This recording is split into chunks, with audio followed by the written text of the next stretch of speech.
भीत्यापाठी ब्रह्मराक्षस असं म्हणतात। एखादी घटना घडेल म्हणून आपण घाबरत असतो आणि नेमकी तीच घटना घडते। एखादा प्रसंग टाळला जावा असं आपल्याला वाटत असतं आणि नेमकं त्याच प्रसंगाला आपल्याला सामोरं जावं लागतं। मग अशा प्रसंगी आपण हातपाय गाळून बसतो। आपली मूकबधीर मुलगी हरवली हे जेव्हा श्रीरंग आणि पल्लवीच्या लक्षात आलं तेव्हा त्यांच्या पायाखालची जमीनच सरकली। आता ती त्यांना कशी सापडणार होती? ना ती कुणाला काही सांगू शकते ना कुणाचं काही ऐकू शकते। तिच्या खाणाखुणांची भाषाही अशी सहजी कळणारी नाही आणि घात करायला टपलेले लांडगे तर पावलोपावली असतात। हे सगळे भयप्रद विचार त्यांच्या मनात घुंगावू लागले। आशेची साथ सुटायला लागली, धीर सुटायला लागला। त्यांना पिंकी पुन्हा दिसणार होती का?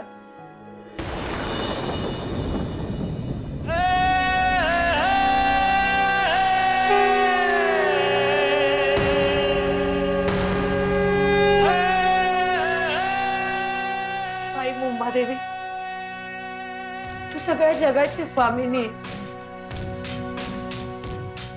भक्ताच्या मनातलं ओळखतेस ना तू।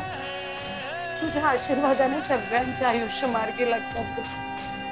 माझी पिंकी तुझ्याच आशीर्वादाने झाली आहे ना। तिला वाचव आई, संरक्षण कर।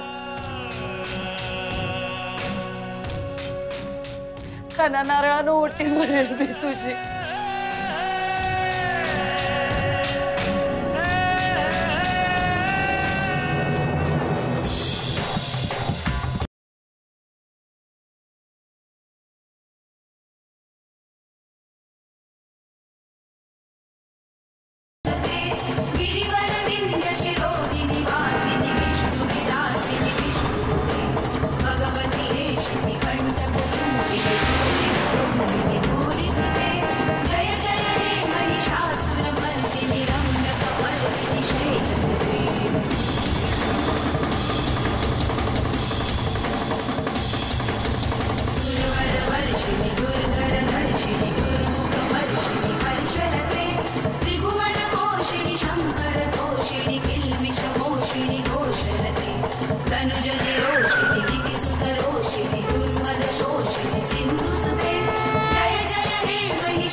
आई मुंबादेवी, माझ्या लेकीचा सांभाळ कर ग। तुझी कृपा दृष्टी ठेव तिच्यावर। माझ्या पिंकीला सांभाळ।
पल्लवी ऐक ना माझं, असं काय करतेस? तुझा देवीवर विश्वास आहे ना?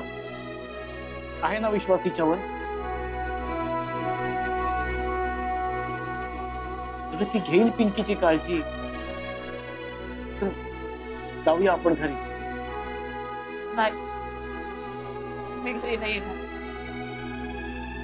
पिंकी आल्याचं कळू दे, मग येते ना मी. हो, देवी मातेचा कौल मिळणार आहे मला. पिंकी घरी आली की मी येईन. तुम्ही जा. नाही पल्लवी, ऐक ना माझं. नाही,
पिंकी घरातून अचानक धावत गेली होती.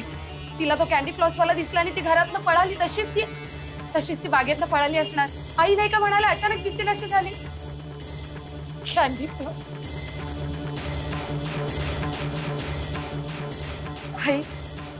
आई तुझा कौल मिळाला. तुझी लीला अगाध आहे आई.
घाबरू नको बाळा.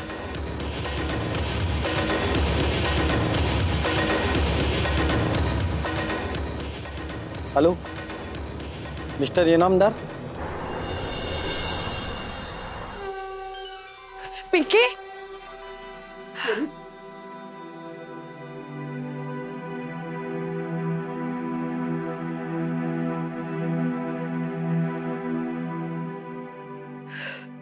पिंकी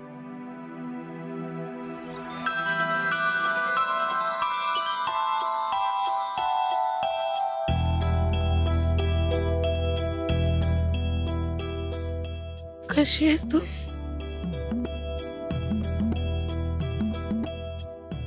आई ही बघा पिंकी.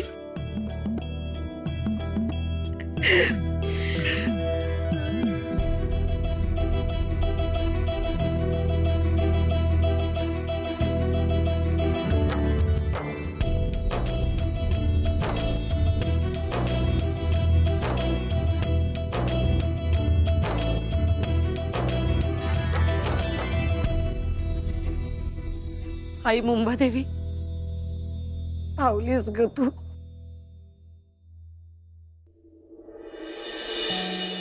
देवाजीच्या मनात एकदा आलं की तिथे काहीच अपील नसतं. पल्लवीने मुंबादेवीचा प्राणपणाने धावा केला.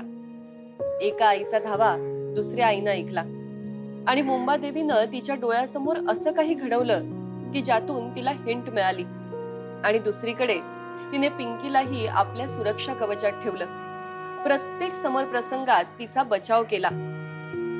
आंधळ्याच्या गायी देव राखी असं म्हणतात ते काही उगीच नाही.